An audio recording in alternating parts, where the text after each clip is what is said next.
سورہ بنی اسرائیل کی آیت نمبر 35 مختصر سی آیت ہے، لیکن اللہ تبارک و تعالی نے اس آیت میں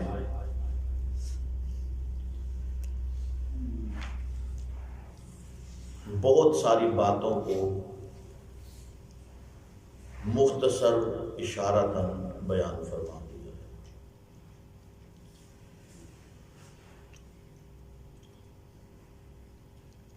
ناپ تول میں کمی،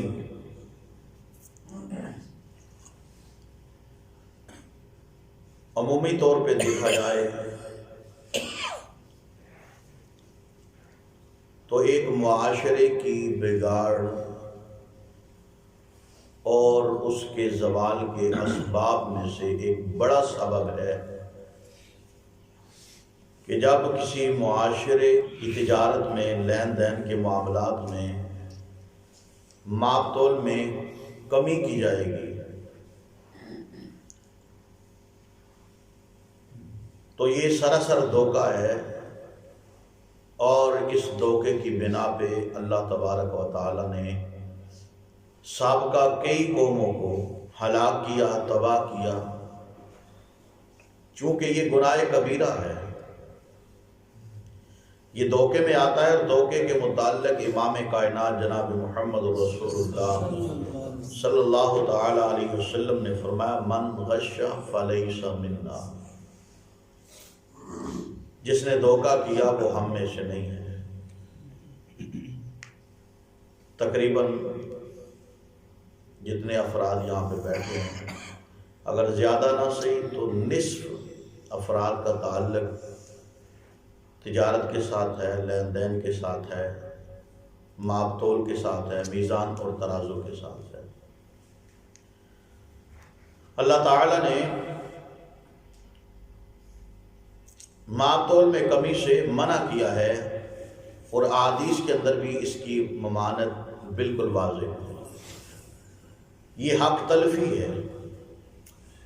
ظاہر بات ہے، اگر آپ نے کسی کو ایک من چیز تول کے دینی ہے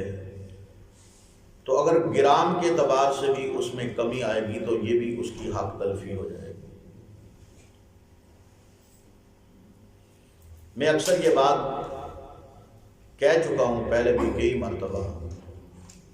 کہ ہماری تجارت شریعت کے مطابق نہیں ہے، الا ماشاء اللہ، بہت دور نکل چکے ہیں ہم شریعت سے۔ وگرنہ آپ عمومی طور پہ دیکھیں، جس چیز کا ریٹ ہوتا ہے، جس چیز کا بھاؤ ہوتا ہے، ترازو میں اس چیز کا تولنا شرعاً پورے کا پورا تولنا، برابر کا تولنا، کمی تو کسی صورت میں ہے ہی نہیں۔ اگر احتیاطاً انسان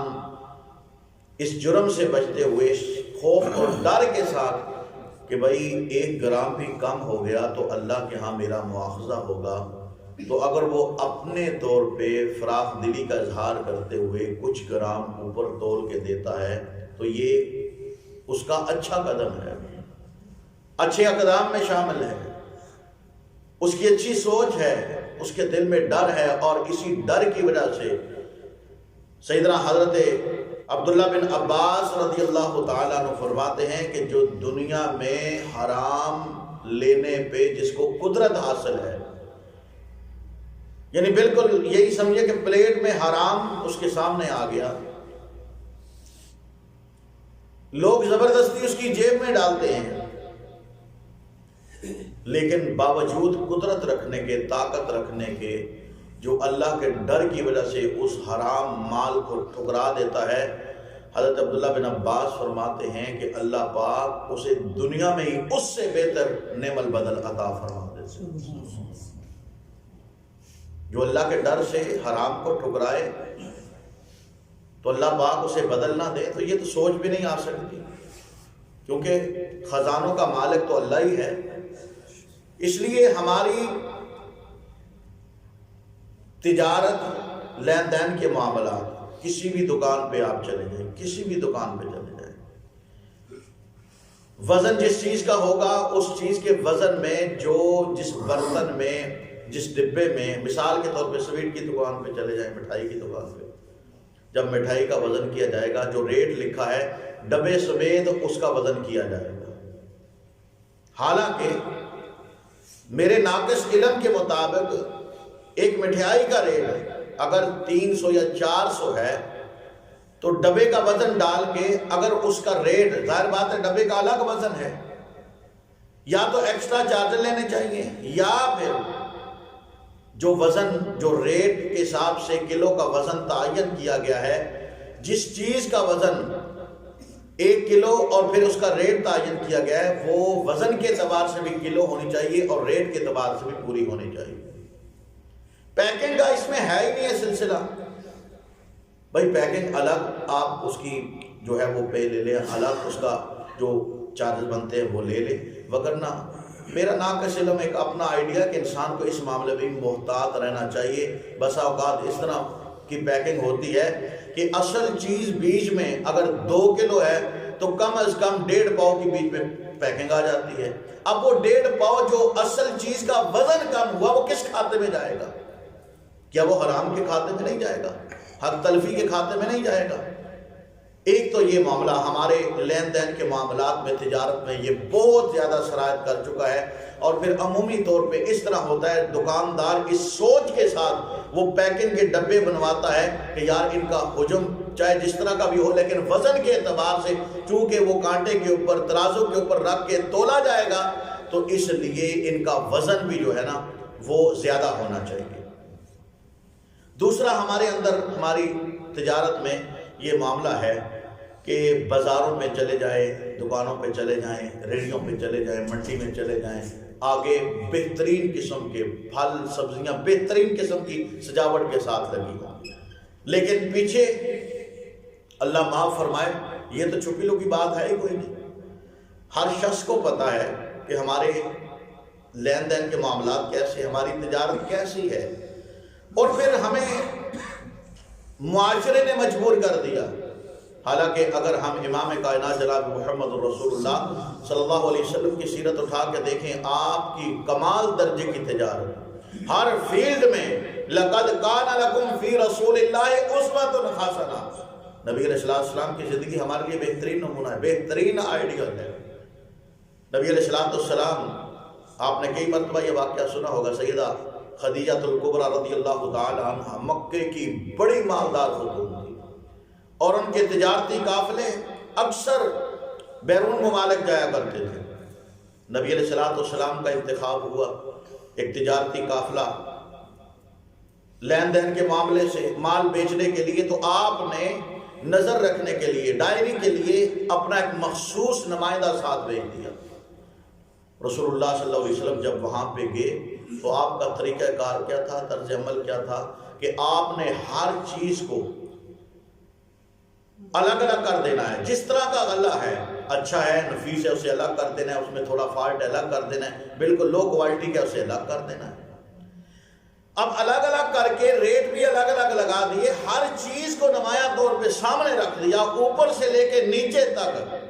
ہماری پیکنگ اوپر کی اور ہوتی ہے، کبھی آپ دیکھیں تو صحیح، خود ہمارے بازاروں منڈیوں کے اندر سیب کی آپ پیٹی لے لیں، اوپر کی تہ کیسی ہوتی ہے، نیچے کی 3 تہیں کیسی ہوتی ہیں۔ ابھی آم کا سیزن آنے والا ہے، آپ دیکھ لیں تجربہ کر کے کہ اوپر والی پیکنگ پہلی تہ کیسی ہوتی ہے جو اوپن ہوتی ہے، اور نیچے جب آپ جائیں گے تو آپ کی آنکھیں کھل جائے گی کہ واقعی ہمارا مسلم معاشرہ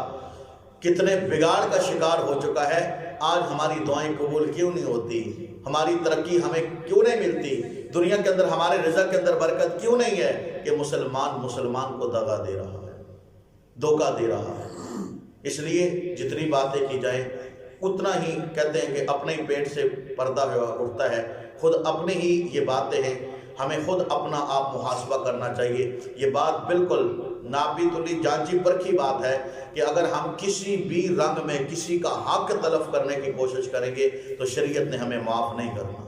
اللہ کے ہاں ہم مجرم بن جائیں گے۔ اس لیے کسی کا حق کھانے سے پہلے 1000 بار سوچنا ہے کہ یار کہیں یہ حق کھاتے ہوئے میری موت آ گئی تو میں کس کھاتے میں جاؤں گا۔ اور یاد رکھیے یہ رات کا زلزلہ آپ کی آنکھوں کے سامنے کوئی دور کی بات نہیں ہے۔ میرے خیال میں تقریباً جہاں پہ جو بیٹھے سارے ہی جاگ رہے ہوں گے، اگر نہیں بھی جاگ رہے تھے تو میں اس لیے کہہ رہا ہوں کیونکہ میں عشاء کے بعد فوراً مجھے نیند آ جاتی ہے، تو میں جاگ رہا تھا تو سارے ہی جاگ رہے تھے۔ یہ زلزلے کیوں آتے ہیں؟ قرآن مجید نے ایک منظر بیان کیا شعیب علیہ السلام کی قوم کا، انشاءاللہ ہم پڑھیں گے ابھی کہ شعیب علیہ السلام کی قوم میں شرک بھی تھا، لیکن شرک کے ساتھ ساتھ ناپ تول میں کمی تھی، تو اللہ پاک نے ان کے اوپر جو عذاب لایا وہ عذاب بھی اسی طرح کا تھا کہ رات سوئے ہوئے تھے، اللہ پاک نے زلزلے کا جھٹکا ایسے لگایا کہ ان کے ہی چھت، مکانوں کے بلڈنگوں کے چھت جو ہیں وہ ان کے اوپر گر گئے اور اللہ پاک نے تباہ و برباد کر دیا۔ اس لیے اللہ تبارک و تعالیٰ نے قرآن مجید میں اس بات سے منع کیا۔ آپ دیکھیں سورہ مطففین ہے، اللہ تبارک و تعالیٰ نے فرمایا مطففین کا معنی بھی ہوتا ہے کہ ناپ تول میں کمی کرنے والے، نام ہی اللہ پاک نے اسی عنوان سے رکھا ہے کہ ناپ تول میں کمی کرنے والے وہ کون ہیں اور ان کا طریقہ کار کیا ہے۔ اللہ پاک فرماتے ہیں وَيْلٌ لِّلْمُطَفِّفِينَ، ہلاکت ہے ناپ تول میں کمی کرنے والوں کے لیے۔ ہلاکت کیا ہے؟ جہنم ہے۔ فرمایا الَّذِينَ إِذَا اكْتَالُوا عَلَى النَّاسِ يَسْتَوْفُونَ۔ اب دیکھیں بالکل ہمارے معاشرے کی عکاسی، جب ہم نے کسی سے ناپ تول کے لینا ہے تو اسی جناب کنڈے دوتے کھلو کے اینج کر کے وینا ہے کہ کاٹتے نہیں ہے۔ جب کسی سے لینا ہے تو برابر برابر۔ فرمایا وَإِذَا قَالُوهُمْ أَوْ وَزَنُوهُمْ يُخْسِرُونَ، لیکن جب آگے ناپ تول کے دینا ہے تو کسی نو کنڈے دا بارلا حصہ بھی نہیں، کمپیوٹرائز کانٹا ہوتا ہے نا، اس کے آگے اور پیچھے دونوں طرف وہ وزن جو ہے وہ شو ہوتا ہے۔ لیکن آپ دیکھیں اکثر دکانداروں نے کنڈے کا جو بیرونی حصہ ہوتا ہے جس کے اوپر وہ نمبر ہندسے لکھے ہوتے ہیں، وزن لکھا ہوتا ہے، اس کے اوپر ٹیپ لگا کے کاغذ لگا کے اس کو جو ہے نا وہ بند کیا ہوتا ہے تاکہ گاہک کی نظر نہ پڑ جائے بھائی کتنی ڈنڈی مارنے والا ہے۔ اللہ فرماتے لیتے ہوئے پورا پیمانہ اور دیتے ہوئے فرمایا یخسرون، یہ خسارہ کرتے ہیں، کمی کرتے ہیں۔ اللہ فرماتے الا یظن اولئک انہم مبعوثون، ان کا یقین نہیں ہے کہ مرنا ہے، مرنے کے بعد اللہ کے سامنے جانا ہے؟ کیا ان کا یقین نہیں ہے کہ اللہ دیکھ رہا ہے جہاں پہ کوئی نہیں دیکھتا؟ بندہ کہتا ہے کیمرے کی آنکھ دیکھ رہی ہے، اور یارو کیمرے کی آنکھ سے ہمیں اتنا ڈر لگتا ہے، اتنا ڈر لگتا ہے، محتاط رہتے ہیں، لیکن جہاں پہ کیمرے کی آنکھ بھی بند ہو جاتی ہے، نہیں دیکھ سکتی، وہاں پہ عرش والا اپنے بندے کے ہر عمل کو دیکھ رہا ہوتا ہے۔ کبھی اس طرح کی سوچ مت رکھیں۔ فرمایا یوم یقوم الناس لرب العالمین، قیامت والے دن لوگ اللہ کے سامنے پیش کیے جائیں گے، جہانوں کے رب کے سامنے کھڑے کر دیے جائیں گے۔ اس وقت پوچھا جائے گا مال کہاں سے آیا، کہاں پہ خرچ کیا، یہ سارے معاملات اللہ پاک نے بیان کیے۔ اور سورہ رحمان کے اندر اللہ پاک نے فرمایا والسماء رفعها ووضع المیزان، قسم ہے آسمان کی جس آسمان کو اس اللہ نے بلند کیا ہے۔ فرمایا ووضع المیزان، اور میزان کی قسم جس کو اللہ نے لگا دیا ہے۔ فرمایا اللہ تطغوا فی المیزان، میزان کے اندر، ترازو کے اندر سرکشی نہیں کرنی، کمی بیشی نہیں کرنی، ڈنڈی نہیں مارنی۔ فرمایا وَأَقِیمُوا الْوَزْنَ بِالْقِسْطِ وَلَا تُخْسِرُوا الْمِیزَانَ، اللہ پاک فرماتے ہیں کہ جب تم ناپ تول کرنے لگو تو اس کے اندر کمی بیشی نہیں کرنی، بلکہ بالکل برابر کے ساتھ، بیشی تو کی جا سکتی ہے لیکن کمی والا اصل معاملہ ہے۔ فرمایا وَلَا تُخْسِرُوا الْمِیزَانَ، میزان کے اندر کمی نہیں کرنی، احتیاطاً کچھ گرام اوپر بندہ تول کے دے سکتا ہے۔ اسی طرح اللہ تبارک و تعالیٰ نے حضرت شعیب علیہ السلام کی قوم کے حوالے سے سورہ اعراف کے اندر 9واں پارہ ہے، اللہ تبارک و تعالیٰ نے آیت نمبر ہے 85، مختصر میں اشارہ کر کے انشاءاللہ آج کے درس کی آیت آپ کے سامنے بیان کرتا ہوں۔ اللہ تبارک و تعالیٰ فرماتے وَإِلَىٰ مَدْيَنَ أَخَاهُمْ شُعَيْبًا، کہ مدین کی طرف اللہ پاک نے ان کے بھائی شعیب علیہ السلام کو نبی بنا کے بھیجا۔ قال، جناب شعیب کہنے لگے یا قوم اعبدوا اللہ، اے میری قوم اللہ کی عبادت کرو، ما لکم من الہ غیرہ، اللہ کے علاوہ تمہارا کون الہ ہو سکتا ہے؟ قد جاءتکم بینۃ من ربکم، تمہارے پاس تمہارے رب کی طرف سے واضح دلیل آ چکی ہے۔ وَأَوْفُوا الْكَيْلَ وَالْمِیزَانَ وَلَا تَبْخَسُوا النَّاسَ أَشْیَاءَهُمْ، جناب شعیب کہنے لگے جب ناپ تول کرنے لگو تو پورا پورا ناپ تول کیا کرو، ڈنڈی نہ مارا کرو۔ وَلَا تَبْخَسُوا النَّاسَ أَشْیَاءَهُمْ، لوگوں کی چیزوں میں کمی نہ کیا کرو۔ وَلَا تُفْسِدُوا فِي الْأَرْضِ بَعْدَ إِصْلَاحِهَا، اللہ نے تمہیں اتنا اچھا نظام دیا ہے، تمہارے پاس نبی بھیجا ہے، تمہیں اچھی اچھی باتیں بتاتا ہے، باوجود اپنی اصلاح کے تمہارے پاس اصلاح کرنے والا نبی بھی ہے تو تم بگاڑ کا شکار مت ہو، یعنی ناپ تول میں کمی مت کرو۔ لیکن قوم والے ٹس سے مس نہ ہوئے تو پھر اللہ تبارک و تعالیٰ نے فرمایا آگے جا کے آیت نمبر 91 ہے، فرمایا فَأَخَذَتْهُمُ الرَّجْفَةُ فَأَصْبَحُوا فِي دَارِهِمْ جَاثِمِينَ۔ اللہ تبارک و تعالیٰ فرماتے ہیں پھر جب اللہ نے ان کو گرفت میں لیا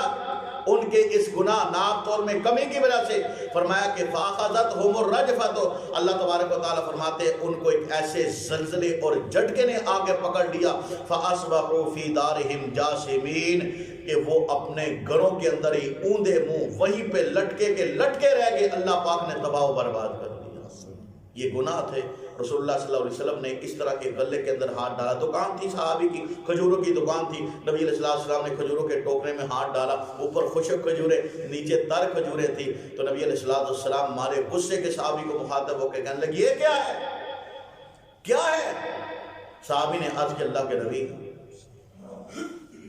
کھجوریں پانی کی وجہ سے یا کسی وجہ سے تار ہو چکی تھی، اوپر والی ہوا دھوپ کی وجہ سے خشک ہو چکی ہے، نیچے ابھی تار رہ گئی ہے۔ تو رسول اللہ صلی اللہ علیہ وسلم نے صحابی کے اس عمل کو بھی ریجیکٹ کرتے ہوئے فرمایا من غش فلیس منا، یہ دھوکہ ہے، اوپر اچھی کھجور خشک کھجور نیچے تر کھجور۔ میرے بھائیو ہم سوچ بھی نہیں سکتے کہ صحابہ کرام کسی سے دھوکہ کرے، لیکن نہ چاہتے ہوئے کوئی اس طرح کا معاملہ ہو تو اللہ کے نبی نے کتنے سخت لفظ استعمال کیے ہیں۔ اور خود اللہ تبارک و تعالیٰ نے یہاں پہ سورہ بنی اسرائیل کے حوالے سے فرمایا کہ وَأَوْفُوا الْكَيْلَ، کہ تم نے برابر برابر معاف کرنا ہے، اذا قلتم، جب معاف کرنا ہے تو برابر برابر معاف کرنا ہے۔ کپڑا دیکھیں نا، میٹر اور گاز میں فرق ہوتا ہے کہ نہیں؟ اکثر دکاندار یہی ڈنڈی مارتے ہیں، میٹر اور گاز میں جو فرق ہوتا ہے۔ اب گاز ہے 3 فٹ کا، 12 36 انچ کا، اور میٹر وہ کم ہے اس سے نا، لیکن زیادہ ہے، میٹر زیادہ ہے، لیکن جب پیمانہ کیا جاتا ہے بات میٹر کی آئے تو گاز کے حساب سے تول کے دیا جائے، یعنی کہ کم پیمانے سے اگر ماپ کر کے کپڑا دیا جائے تو پھر ظاہر بات ہے یہ زیادتی ہے گاہک کے ساتھ۔ گاہک بھلے مانت مجھے نہیں پتا میٹر اور گاز کے فرق کا، تو اور کیسے پتا ہوگا؟ تو اس لیے یہ ڈنڈی ماری جاتی ہے نا بڑے سوچ سمجھ کے، بڑی جناب دیدہ دلیری کے ساتھ، بڑے دانستہ اور چوک چابند ہو کے بندہ ڈنڈی مارتا ہے۔ دکاندار کو کون پوچھے، جو ڈنڈی مارنے والا ہوتا ہے وہ 1000 فارمولے گاڑ لیتا ہے۔ اس لیے ہمیں خود بھی احتیاط کرنی چاہیے، جو اس فیلڈ میں ہے، لیتے ہوئے بھی یعنی کچھ چیز لینی ہے پھر بھی اور کچھ چیز دینی ہے، دونوں معاملات میں ہمیں احتیاط کرنی چاہیے۔ اللہ فرماتے ہیں وازنوا بالقسطاس المستقیم، جب تم نے وزن کرنا ہے تو برابر کا ترازو لگانا ہے۔ ذالک، کئی ایسے پلے مانس نے کہ جناب ترازو دے وہ باٹ جناب ہلکے اندر قرید کے، بڑے بڑے فنکار لوگ ہیں، اندر سے نا قرید کے باٹ کا وزن، پیمانے کا وزن کم کر دیتے ہیں، اوپر سے حجم اتنا ہی ہوتا ہے لیکن نیچے سے وہ دھنی بنی ہوتی ہے، سراغ کیتا ہوتا ہے۔ تو کئی ایسے ہیں کہ جو ترازو کے نیچے ہی مغناطیس جناب وہ لگا دیتے ہیں تاکہ وزن جو ہے وہ تولا گیا وزن جو ہے وہ ظاہراً کلو ہی محسوس ہو، لیکن حقیقت میں اس کا وزن جو ہے وہ تقریباً 3 پاؤ یا کچھ اس سے اوپر ہو۔ تو میرے بھائی یہ زیادتی ہے، سراسر زیادتی ہے۔ ایک پائی کا 1 روپے کا حساب دینا ہوگا، یہ حرام ہے، حرام اپنی اولاد لا کے، ظاہر بات ہے اپنی اولاد کو خراب کرنے والی بات ہے۔ فرمایا کہ جب تم صحیح معنوں میں ماپ اور تول کے اندر برابری کرو گے، ذالک خیر، یہ تمہارے لیے بہتر ہے، واحسن تأویلا، تمہارا انجام بھی بہت بہتر ہوگا، دنیا میں بھی برکت ہوگی، آخرت میں بھی اللہ پھر تمہیں کامیابی عطا فرما دے گی۔ اللہ سے دعا ہے اللہ ہمیں لین دین کے معاملات میں اس طرح کی احتیاطیں برتنے